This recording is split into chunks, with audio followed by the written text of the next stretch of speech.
Finalmente estamos chegando ao fim desse loop de repetições em Jujutsu Kaisen! Não é possível!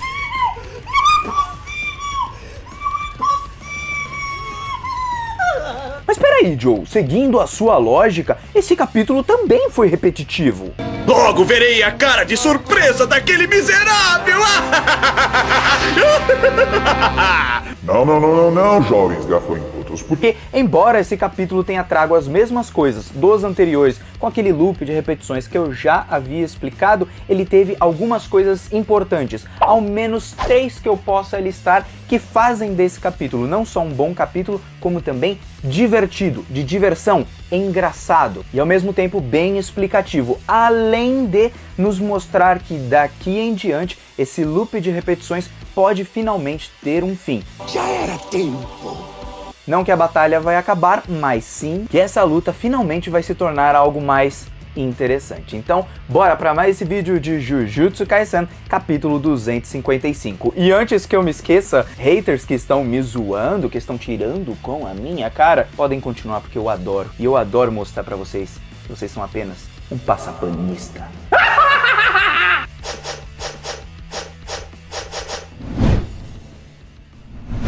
E aí galera do canal do Mano Joe, como vocês estão? Espero que todos estejam muito bem. E hoje para mais um vídeo de Jujutsu Kaisen, capítulo esse que, bom, o Yuji e o Miguel zicaram tudo, porque as coisas vão ficar pior para os mocinhos, como nós vimos no final, ou talvez, na verdade, tudo isso só nos mostre que está se seguindo a mesma coisa que aconteceu na luta entre Satoru Gojo e Sukuna, e pode ser que nós vejamos o fim do Rei das Maldições, ou então o fim dessa batalha. Por que tudo isso, Joe? O Sukuna simplesmente é amado pelo Gege Akutami. Olha, eu acho que esse amor tá acabando um pouquinho, e eu vou explicar pra vocês, beleza? Antes de mais nada, muito obrigado a todos que vão deixar aquele famoso like, e obrigado a todos que estão compartilhando, comentando e se inscrevendo aqui no canal. Até mesmo aqueles que estão deixando o famoso dislike e fazendo piadinhas do Mano Joe por causa do vídeo passado, beleza?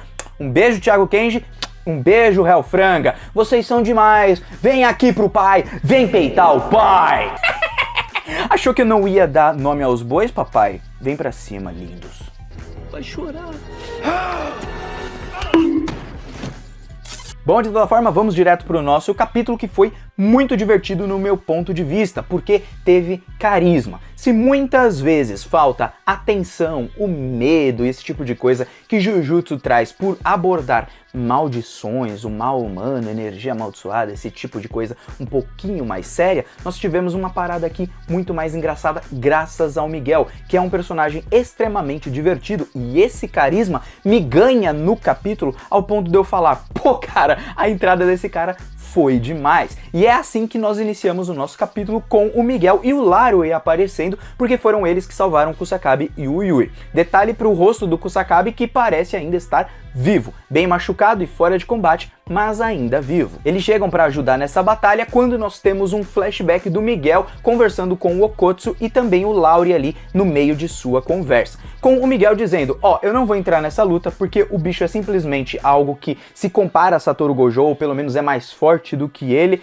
então, cara, tô fora, não quero entrar nessa batalha, não me importo, tô saindo fora. Só que o Lario tenta convencer ele dizendo que eles vão aparecer apenas para dar o golpe final, ou pelo menos na última parte da batalha, quando esse monstro estiver totalmente desgastado, exausto, acabado, porque o Gojo já o terá enfrentado. Só que aí o Miguel fala, e aí vocês acham que um cara que se compara a Satoru Gojo, ou que pelo menos é mais forte do que ele, vai ficar exausto da forma como vocês estão imaginando? Simplesmente deve ser um monstro, e aí ele vai aparecer lá todo fofinho pra gente? Cara, tá me tirando, né? E aí o Lario olha pra ele e fala, caraca, mano, você melhorou mesmo no japonês, e parece que se tornou um cara muito engraçado, muito divertido, não é? Isso tudo começa a dar um tom de carisma e comédia no personagem, porque quando a tensão não existe, existe o sentimento de diversão, de algo sendo engraçado. E aí então o Yuta nos comenta algo que parece ser bem importante, porque a assimilação com o Tengen pode trazer alguma coisa de ruim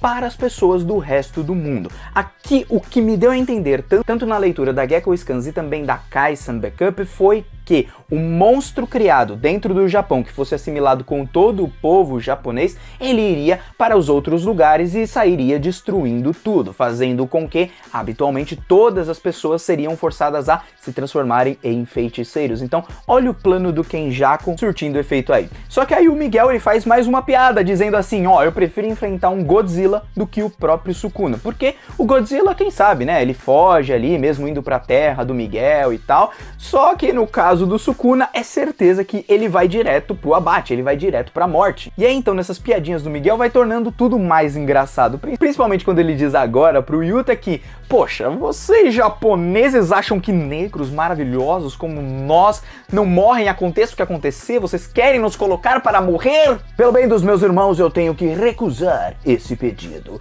E aí então a coisa começa a ficar um pouquinho mais cômica, né? Porque ele também diz que Gojo Satoru que deveria chegar lá e se prostrar e pedir ajuda dele e tudo, e não o Yuta. Aí o Yuta fala, você quer que eu me proste então? E aí ele fala, ai querido, toquei na ferida, ai tô cheio de medinho. Então isso traz um tom muito cômico, muito engraçado pra parte do capítulo e você começa a se divertir, mesmo mostrando ali um flashback. É então que o Larry pede ali um instante a sós com o Miguel, eles vão conversando, eles falam sobre a sua relação com o Getou, e aí essa parte é legal por quê? Porque traz a relação de amigos que eles tinham, de família, lembrando que o Getou lidava com todos como se fossem suas famílias. Embora os seus objetivos fossem ruins, ele sempre cuidou das pessoas não como um vilão, mas sim como uma pessoa que realmente amava aqueles que estavam ao seu lado, a Mimiko, a Nanako, o Lario e o Miguel e todo mundo. E por isso o Lario vai conversando com ele e diz assim, pô, a gente tá indo lá não por vingança, mas sim pra gente, sei lá, ter o último momento com eles, tá ligado?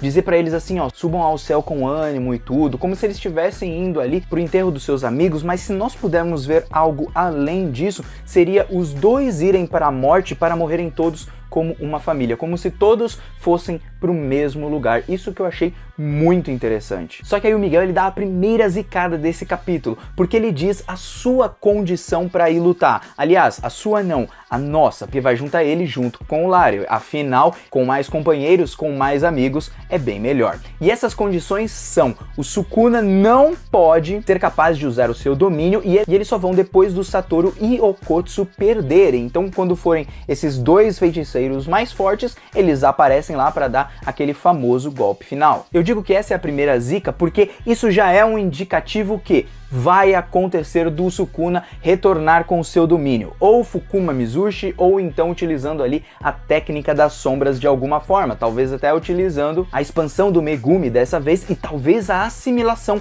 possa ocorrer através dessa expansão de domínio, já que ela estava incompleta antes e ela se parece ali como se fosse um esqueleto, um bagulho todo estranho atrás do Megumi. Quem sabe aquela minhocona que pode surgir como assimilação do Tengen não seja algo que se complete a expansão do Megumi. Bom, aqui é apenas um achismo. E aí nós voltamos pro presente com o Miguel e o Lario olhando lá pro Sukuna e falando, olha, não é que realmente eles conseguiram nerfar ali o domínio do Sukuna? Então parece que a energia reversa também não tá funcionando direito e também tem um coração bem machucado que não tá se recuperando. Vamos aproveitar esse momento, pegamos a melhor parte. E aí então que os dois entram pra batalha enquanto o Lario utiliza sua técnica, que a gente ainda não tinha visto antes, se chama Hort Cat, que é parecida com um dos Zenins, acho que o Jinichi, se eu não estou enganado. Bom, essa técnica funciona de forma bem simples. A mão virtual dele é utilizada para pegar o alvo da técnica. Então o que ele quiser utilizar ali com aquela mão e tudo, ele vai lá, pega com aquela mão alguém e tudo, mexe com alguém e tudo mais, e é nisso que ele vai atacar o Sukuna. Ele pega e empurra o Sukuna com tudo para trás, mas ao mesmo tempo o Sukuna consegue efetuar ali um corte nele, e é quando aparece o Miguel desviando de todos os cortes do Sukuna com as suas movimentações ultra rápidas, desviando de todos os cortes de desmantelar que o Sukuna estava tentando utilizar contra ele. E essa parte é simplesmente muito divertida. Por quê? Porque o Miguel, ele se move como se fosse um batuque no ritmo do seu corpo. Então um batuque, assim como a gente vê normalmente em coisas de Umbanda, Candomblé, esse tipo de coisa, eu digo na verdade nessas religiões africanas, né, que tem lá o batuque, ele consegue se mover ali muito rápido e desviar de todos os cortes. E aí eu achei demais essa cena, porque me deu um senso cômico, não dê um senso tanto de putz, o Miguel está desviando, olha só que legal e tal, mas sim como se tivesse realmente um batuque ali que vai se explicar na técnica dele a seguir. E até mesmo o Sukuna fala, pô, não é uma técnica lá essas coisas, mas tem um certo destaque ali. E bom, o cântico exorcista, ou então música exorcista, como o pessoal da Gekko Scans preferiu colocar, se trata do que? Os batimentos do seu corpo, e isso eu entendi como um ritmo, um batuque do seu corpo, não as batidas do coração, mas sim as batidas do seu corpo, entende? Quanto o corpo se move, tudo e papapá, no ritmo do seu corpo, como se fosse um batuque, faz com que as maldições sejam repelidas e também melhore ali os seus próprios atributos físicos. Então, se ele é um cara fortão, logicamente vai melhorar muito mais a sua aptidão física. Quanto mais ele treinar o seu corpo, mais forte vai ser ali a sua técnica, porque ele vai ter mais força, mas não só força física, pessoal, mas também velocidade e tudo que compõe suas partes físicas. E aí então nós temos o Gojo voltando e explicando qual é a técnica do Miguel, como ela funciona e também comparando-a com ele mesmo, porque a técnica do Miguel traz melhoras para o seu corpo, o que enfraquece, entre aspas, o adversário. Na verdade não seria enfraquecer exatamente, e por isso que ele compara mais ou menos com um domínio, porque é como se fosse assim, eu tenho a força 50 no meu soco, o meu adversário tem a força 100. Só que com a minha técnica, a técnica aqui do Miguel, essa minha força física de 50 já revestida com energia amaldiçoada, mais a minha técnica normal, vai fazer com que ela upe para, por exemplo, 120. Então ela vai enfraquecer o meu adversário, porque ele vai continuar com 100 e o meu punho agora, o meu soco vai valer 120. Basicamente, para ter um exemplo aí e para vocês entenderem como funciona, porque o segredo de tudo está no corpo bem cuidado do Miguel. Tanto que o Gojo ele faz ali uma afirmação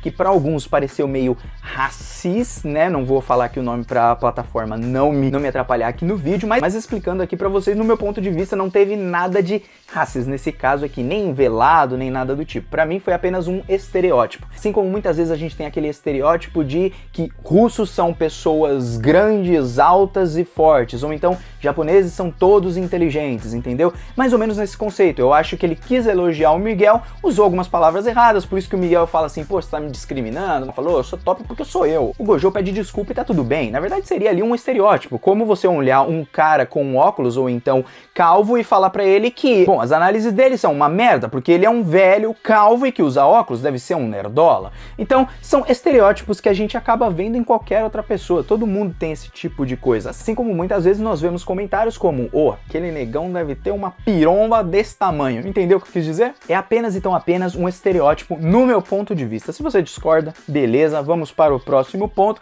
que seria o Gojo dando um exemplo ali de como o Miguel acaba sendo bom. E aí ele faz uma comparação legal que na tradução da Gekko deu um sentido melhor ali na explicação, porque é como se fosse em uma corrida. Em uma maratona, por exemplo, o Gojo poderia ganhar. Só que no sprint, naquela velocidade total, o Miguel ganha. Então seria como você comparar a velocidade de um carro e a sua aceleração. Aquele que tem uma maior aceleração, muitas vezes ele vai conseguir alcançar sua velocidade máxima durante um tempo, só que durante a corrida toda ele não vai manter essa velocidade total. Por isso que o Gojo numa maratona ele vence e no sprint, ou então naquela velocidade total, o Miguel vence, porque o seu físico é mais forte do que o do Gojo e do que a maioria dos japoneses, porque se nós vermos ali o povo japonês, normalmente são pessoas muito magras, mulheres, homens e tudo, e aí então o Miguel vai lá e pum, dá uns socos ali no Sukuna e tal, só que ele não parece estar sentindo tanto esses socos, mesmo com toda essa fala aí do Gojo. Aparece ali também o Chozo, ele volta pra batalha mais uma vez e pum, tenta usar o seu sangue perfurante, o Sukuna consegue desviar, o Yuji também aparece, tenta ali dar um cascudo na cabeça do Sukuna, o Sukuna consegue se defender, pergunta assim, putz, você ainda tá aqui, papai?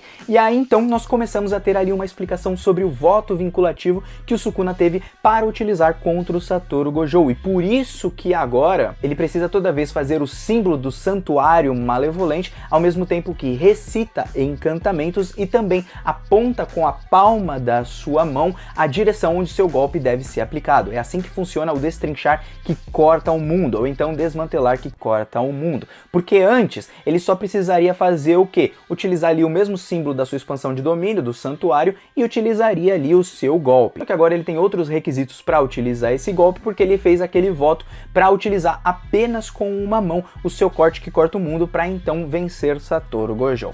Bom, tivemos ali alguns comentários que eu vi lá no grupo Jujutsu Kaisen BR Rokugan, gente, que é o seguinte, que eu achei também interessante. Como o Sukuna, que ainda não tinha utilizado nenhuma vez o corte que corta o mundo, ele criou esse voto a partir de algo que até então não existia. Seria basicamente um exemplo que eu vi do rapaz falando, o Todou, ele sacrificar, por exemplo, para a cura da sua mão, a sua expansão de domínio que ele nem tem. Entendeu mais ou menos o sentido da coisa? Só que ali o Sukuna, ele já tinha aprendido como utilizar ali o seu golpe. Então eu imagino que não é um furo, então esse comentário eu descarto um pouquinho, e a única coisa que eu fico pensando aqui é na troca equivalente. Ele utilizou aquele golpe ultra mega poderoso e agora apenas para utilizar o seu desmantelar que corta o mundo, ele precisa de algumas requisições que seriam normais para qualquer outro feiticeiro Jujutsu. Então para mim explicou parcialmente como Satoru levou esse golpe. Embora algumas pessoas ainda se perguntem, pô, mas ele não desviou. Só que assim, gente, se a gente olhar, o Satoru, ele passa muita parte da sua vida apenas com o Mugen. Nada o toca. Ele estava acostumado com coisas não o tocando. Ah, mas vinha um golpe muito poderoso, ele já tinha sido cortado no braço, como assim? Ele não estava esperando? Gente, o Satoru também já tinha se desgastado pra caramba. Ele recuperou a sua liberação de energia reversa. Ele não recuperou, por exemplo, toda a sua força. O seu desgaste estava evidente. E um golpe ultra mega poderoso do Sukuna, obviamente, o cortaria. Então, pra mim, não tem um furo. Agora a gente tem uma explicação um tanto quanto parcial. Eu ainda queria ver essa cena para ter mais um impacto. A gente vai ter que aguardar o volume 26 sair. E a única parte que eu digo é essa troca equivalente, um pacto equivalente realmente ao que ele fez contra Satoru Gojo, embora eu acho que o Gege nem vai explicar, ou então nem vai dar vazão para isso. Ele já mandou ali a explicação e pronto, acabou. E bom, alguns braços do Sukuna, os inferiores, estão totalmente nerfados ali, ele não tá conseguindo recuperar direito, a todo momento aparece alguém e acaba estragando aquele braço que ele estava utilizando, e para não utilizar mais esse corte que corta o mundo, esse tipo de coisa, aparece a Maki, corta um dos braços ali do Sukuna, mesmo levando o Flash Negro, que foi algo que eu achei bem conveniente a Maki aparecer assim depois de levar aquele golpe, mas que também pode indicar que talvez o Flash Negro, ou então Black Flash, Kokusen, tanto faz como você preferir chamar, já esteja demonstrando mais uma vez o desgaste do Sukuna, e mesmo que ele não esteja no seu 100%, ele realmente não está no seu 100% e nunca vai chegar no seu 100%. Mesmo que ele esteja mega animado com a batalha, eu ainda imagino que até mesmo a sua expansão de domínio não seja mais a mesma coisa, mesmo que ele consiga ativar. É só a gente ver ali, o Kusakabe aparentemente está vivo. O Yuta ainda deve estar vivo e vai conseguir se recuperar. As pessoas ali já conseguem desviar dos seus golpes, então o Sukuna não vai ficar em 100%, ele não vai recuperar totalmente a sua força, e assim como o Satoru Gojo, ele está sendo desgastado ao pouquinho. E conforme a gente vai imaginando, Sukuna vai ganhar, Sukuna vai ganhar, Sukuna vai ganhar, Sukuna vai ganhar, ele não vai ganhar. E assim como o Satoru Gojo, eu vejo um paralelo como, quando você menos espera, ele tá mostrando muito Sukuna, exaltando muito Sukuna, que é depois pra abaixar ele, assim como abaixou o Satoru Gojo. Na luta contra o Gojo, a gente pode perceber que todo mundo teve a sensação que o Gojo é quem tava batendo, embora a luta tava bem igual, mas a sensação era sempre que o Gojo ele tava por cima, e aí ele perdeu. Assim como o Sukuna toda hora aqui tá por cima, e talvez ele perca. E o nosso objetivo final seja a assimilação contra Tengen. E talvez o recado final de Sukuna seja um pacto, um voto, também fazendo com que, olha, eu vou morrer, mas eu vou deixar de presentinho pra vocês essa assimilação ativada, fazendo algum tipo de voto com a sua própria vida, para que ele não morra nas mãos de feiticeiros medíocres, vamos colocar assim. Já pensou se isso acontece? Bom, de toda forma, o Yuji deu a última zicada, porque nas páginas finais ele chega e fala assim, nós estamos conseguindo, finalmente estamos fazendo alguma coisa, e pá. E aí então, mais um Flash Negro ali do Sukuna e pum, dá um soco em cima do Lauri, acho que não matou ele também, mas com isso, com o seu segundo Flash Negro, ou então seu Kokusen, o Rei das Maldições deve ter recuperado a sua liberação para a técnica reversa, fazendo com que ele consiga não só, talvez, curar o seu coração, mas como também ativar novamente a sua expansão de domínio, porque ele conseguiria curar o seu cérebro. Então aí, nós vemos a zica do Miguel tendo ênfase agora, como a zica do Yuji achando que eles iriam vencer de alguma forma. Agora sim, vamos chegar ao ponto. O que trouxe esse capítulo capítulo de diferente pra mim? Bom, seguinte pessoal, a volta do Chozo, Maki e Yuji nos mostra que os protagonistas estão aos poucos voltando novamente pra batalha. E com eles de volta, não novos personagens aparecendo, quando deveria ter um capítulo, por exemplo, com foco apenas no Miguel e no Lauri, bom, isso já nos mostra algo diferente e que o rumo dessa batalha tá mudando. E por que ele tá mudando? Porque também o Sukuna tá sendo upado numa dessa, visto que ele consegue o seu segundo Flash Negro e que com isso nós chegamos a um outro patamar dessa batalha, porque agora nós vamos ter a expansão de domínio do Sukuna de volta, provavelmente. Então isso muda toda a questão de tudo que estava acontecendo até então. Realmente tivemos aqui uma diferença dos capítulos anteriores, porque antes o Sukuna também estava utilizando seus cortes, normal, a mesma coisa de sempre, a mesma luta, só que agora ele recupera algo, os protagonistas voltam a aparecer, e essa volta do Yuji, da Maki e do Chozo nos mostra que, com eles voltando, nós temos uma nova batalha. Pessoas que estavam aparentemente fora de combate devem voltar para aparecer, para ter uma batalha final ali, aquela porradaria, aquela bagunça de luta que tem que ter nesse arco final de Jujutsu. E esse capítulo também nos fala assim, o Miguel e o Lauri provavelmente vão morrer, visto que o que foi dito do Lauri pro Miguel nos dá a entender que, bom, eles vão morrer. Ali o autor, ele tá falando em entrelinhas que, olha, isso vai acontecer, um domínio vai ser ativado e tudo. Então, você tá vendo como as coisas ali, você vai pescando em todas as frases de todos os personagens. Então sim, o capítulo repetiu essa fórmula, mas dessa vez de uma forma diferente. Primeiro, pelo carisma do Miguel, que foi algo que eu gostei bastante, trouxe um pouco de comédia, eu achei divertido, ele desviando ali dos golpes, a dancinha ali, os desenhos do Gegeko Tami me lembraram muito de comédias, então eu comecei a dar risada ali naqueles momentos, achei engraçado, e também ali tivemos uma parte da zica do pessoal com o Sukuna sendo upado. E agora eu acho que finalmente a gente tá chegando perto do fim dessas repetições. Sukuna ainda deve vencer?